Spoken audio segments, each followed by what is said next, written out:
Infobae.com. También pueden ingresar al sitio web alejandrodolina.com.ar o llamar al 4535-2700 Sí. o escuchar el programa en internet en www.infobae.com o no hacer nada de todo esto. Bien, vamos a hablar un poco de la mitología de la Mesopotamia. No de la mitología de la región que encierran los ríos Paraná y Uruguay, que es la primera Mesopotamia que nos viene a la mente. Otra Mesopotamia. Y hacemos bien en que sea la primera Mesopotamia que acude a nuestra mente. Pero aquella Mesopotamia que se inscribía entre los ríos Éufrates y Tigris, y allí vivían los sumerios, los acadios, los asirios, los caldeos, toda esa gente. Casi todos ellos copiaron a los sumerios, según dice en un libro que hay, Irene, trataré de acordarme, se llamaba Todo comenzó en Sumer, creo que es Seram W. Seram el autor, pero podría yo equivocarme. Bueno, hablaremos de la mitología, pero de una pequeña parcela de esta mitología que no es tan rica, ni tan poética, ni tiene un sistema poético como ocurre con la mitología nórdica o la griega. Hablaremos de la idea del infierno que tenían estas personas. Le llamaban el Kur. La palabra Kur quería decir montaña, después quiso decir país extranjero y después infierno. Así eran los sumerios con sus palabras, me imagino yo, inconstantes. Es el principal problema del idioma sumerio. Las palabras modifican su significado, o al menos eso me parece. Desde el punto de vista cósmico, el Kur era el espacio vacío que separaba la corteza terrestre del mar primordial.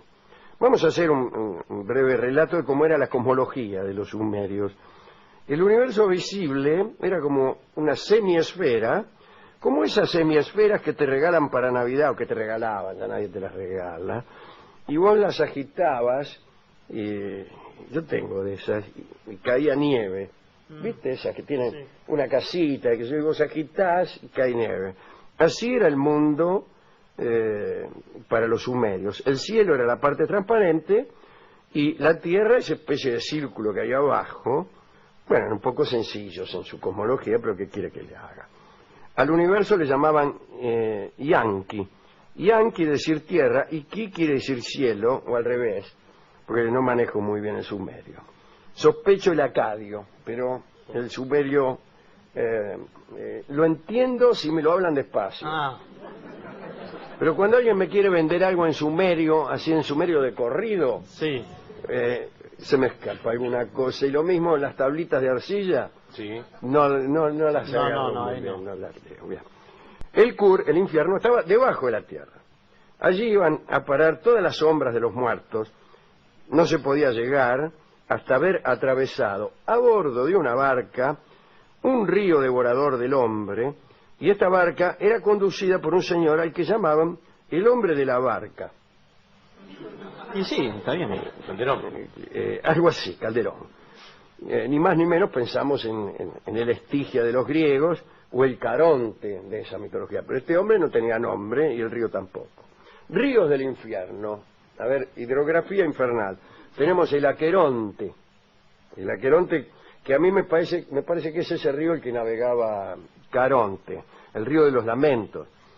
El río de las lágrimas, que custodiaba la mismísima Medusa. Estaba el Flegetonte, que también le llamaban el Piriflegetonte, que era un río en llamas, como su nombre lo indica.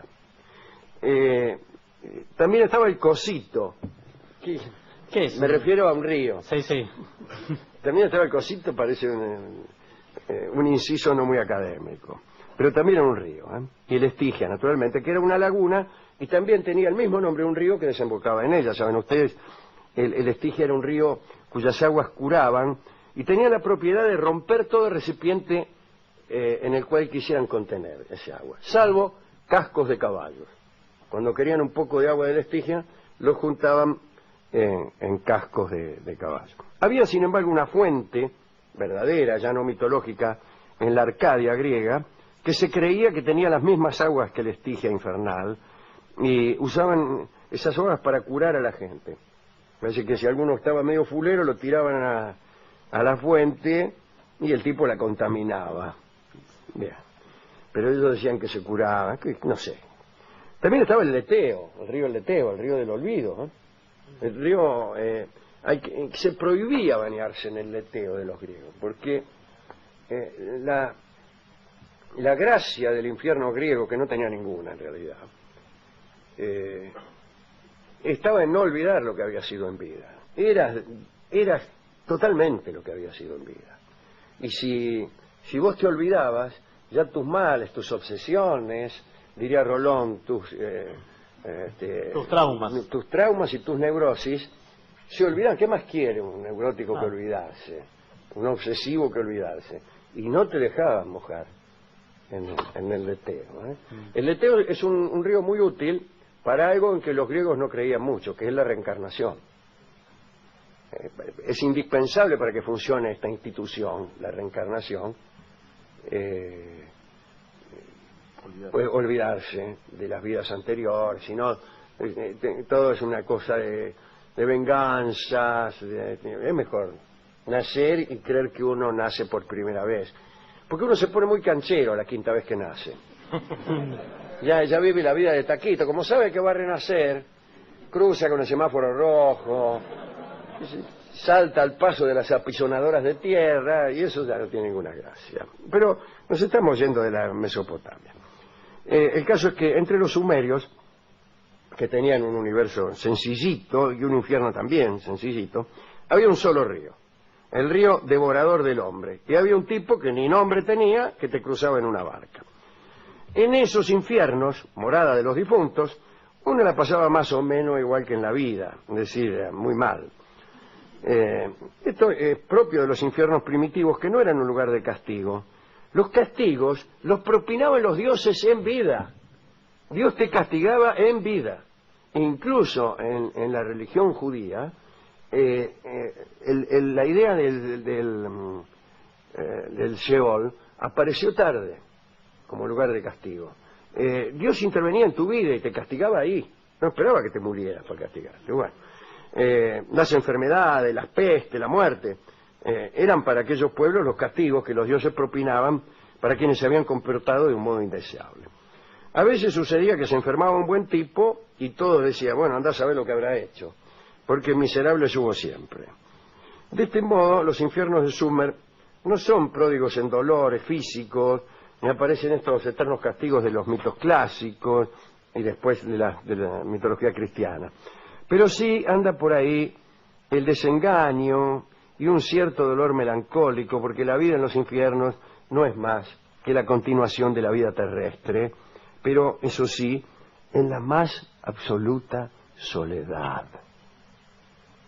Cuando después de su muerte el rey Ur-Nammu llegó al infierno, a Kur, ¿no?, se ubicó tranquilamente en la residencia que le habían asignado.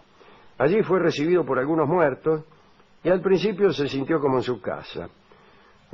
Le avisaron cuáles eran las leyes, los reglamentos de la nueva patria, pero al cabo de 7 días llegó el desconsuelo, porque comprendió que allí ya no tendría familia, ni lo dejarían besar a su esposa, ni tener en sus rodillas al hijo, iba a estar solo. Al Kur van no los malos, sino los que tuvieron mala suerte. Es la patria de los desgraciados. No son un castigo tampoco, sino una continuación, insisto, de la vida terrenal. Si te habían castigado en la tierra, pues vas a continuar tu asunto en el infierno. Las condiciones de vida del Kur están unidas a la suerte terrestre del cuerpo.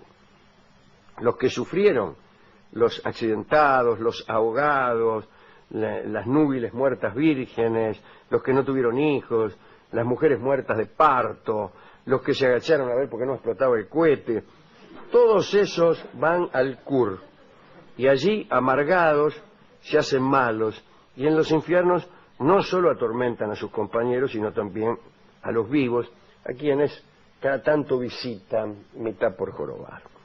Dicen que nuestro amigo Gilgamesh, el inmortal, se vio un día agredido por una tropa de estos espíritus. Esto se lee en la epopeya de Gilgamesh, aquella que encontraron en la biblioteca de Nínive, escrita en tantas tabletas de arcilla. Bueno, Gilgamesh se encontró con una tropilla de estos espíritus y solo pudo escapar rajando. Aquel héroe que había enfrentado a tantísimos monstruos, como por ejemplo el gigante Humbaba, aquel que era tan alto que la cabeza le llegaba al cielo y los pies al infierno, es decir, era tan alto como se podía en aquella cosmología, ¿no? Y sin embargo tuvo que escapar ante una tropa de espíritus desgraciados. No hizo otra cosa que rajar. Dicen que en el Kur se arman peleas en medio de la oscuridad y del polvo, y se parece en esto mucho al Seol de los hebreos, que también era un pozo lleno de polvo, ¿no? Los infiernos tienen, desde luego, guardianes que procuran que nadie se escape, pero no tienen suplicios. Los condenados sufren su propio resentimiento y se atormentan los unos a los otros, son sus propios verdugos. Fieles a nuestro pensamiento de que los lugares son hechos por la gente que está en ellos, digamos una vez más que depende de quienes encontremos allí el que un lugar sea el infierno o el cielo, ¿no? Donde están ciertos tipos, será para mí el infierno, aun cuando brotare hidromiel de las fuentes y por ejemplo donde están otras personas, allí estará para mí el cielo, por muchas llamas que me consumieren. El mejor relato respecto de gente castigada en el Kur es el de Dumuzi, el dios muerto. En el Kur no solo había difuntos inmortales, también había algunos dioses que en principio eran inmortales, pero que por ahí eran mandados al Kur, vaya uno a saber por qué. El mismo El-Il, el príncipe de los dioses, había sido expulsado de Nippur y enviado a los infiernos por haber violado a la diosa Ninlil. Violar una diosa era tremendo, por muy príncipe del universo que uno fuere. Pero voy a contar la historia de Dumuzi. Entre los sumerios, la diosa del amor era Inanna. No está mal que tenga este nombre porque facilita la rima de los enamorados. Y andaba medio noviando Inanna con Dumuzi, el dios pastor. Dumuzi la había conquistado presentándose con algunos regalos en su puerta. Le ponía los regalos en la puerta. Parece que Dumuzi tenía la propiedad de hacer brotar queso de la nada. Qué linda propiedad. Como tanta.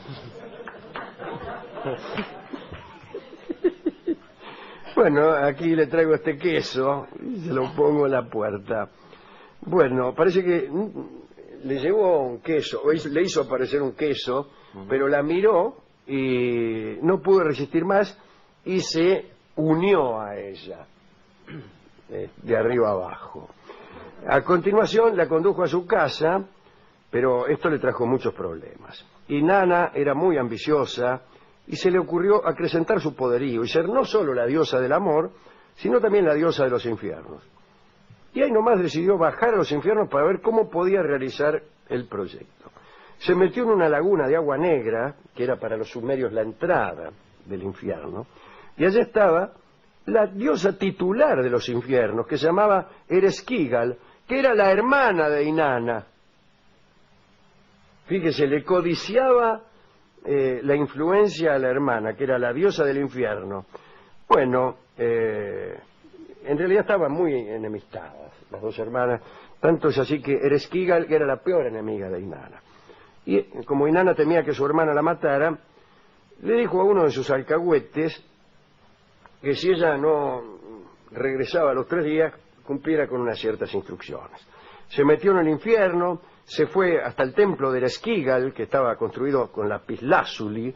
Allí se encontró con el portero Neti, que le preguntó el nombre y el motivo de su visita. Inanna inventó un falso pretexto y Neti la dejó entrar. Inanna sacó los cerrojos de las 7 puertas infernales, pero al pasar por cada puerta, Inanna iba perdiendo una prenda. Y cuando pasó la última puerta quedó completamente desnuda, disculpen ustedes. Y ahí sucedió algo espantoso. Aparecieron unos seres que la arrastraron y la obligaron a ponerse de rodillas ante Ereshkigal, y 7 jueces infernales dirigieron sobre ella la mirada de la muerte. E Inanna pasó de inmediato de la vida a la muerte. Su cadáver quedó suspendido de un gancho entre las tinieblas y empezó a ver cosas que la espantaban. Bueno, estar uno colgado de un gancho bajo la forma de un cadáver ya es algo bastante espantoso. Pero bueno, al cabo de 3 días, como no volvió Inanna, el alcahuete puso en práctica las instrucciones que ella le había dado. Imploró sería mucho mejor, ¿no? Sí, ¿Es imploró o imploró? Imploró. Entonces imploró al dios Enki, y Enki modeló con arcilla 2 entes asexuados, Kurgarru y Kalaturru. Qué lindo nombre. Sí, está bien. Y a estos seres les confió el brebaje de la vida, que solo Enki podía preparar, les ordenó que bajaran al infierno y que esparcieran el brebaje de la vida sobre el cadáver de Inanna para que resucitara. Estos tipos espolvorearon el brebaje, la diosa resucitó, pero estaba en una situación comprometida. Había una ley en Sumer que nadie podía quebrantar. Solo podía salir del infierno si otro ocupaba tu lugar. Y le permitieron volver a la tierra acompañada de un demonio muy cruel para buscar a alguien que la reemplazara. Buscó, y nadie quería ocupar su lugar. Luego de varios intentos pensó en Dumuzi y lo fue a buscar. Y Dumuzi estaba muy feliz, la recibió con un traje de ceremonia, pero inmediatamente Inanna lo entregó a los demonios y dice: llévense a este que me va a sustituir. Y lo llevaron a la morada de los muertos, y desde entonces Dumuzi solo gime y pide ayuda para que lo rescaten. Ofrece a los demonios el queso, que sigue teniendo la virtud de hacer aparecer, pero los seres de Kur, satisfechos de barro y polvo, que es lo que lastran, ignoran por completo el queso de Dumuzi. Linda historia esta, ¿eh? Del enamorado que reemplaza en el infierno a la diosa amada. Ahora, de esto, tangos no hay. No hay. Todos los tangos son esto. Claro. Todos los tangos son de un enamorado que va al infierno por su amada. Y como en aquel infierno el peor de los castigos era la soledad, escucharemos un tango que fue escrito como una descripción del Kur, y se llama Soledad, y lo canta Carlos Gardel. Adelante.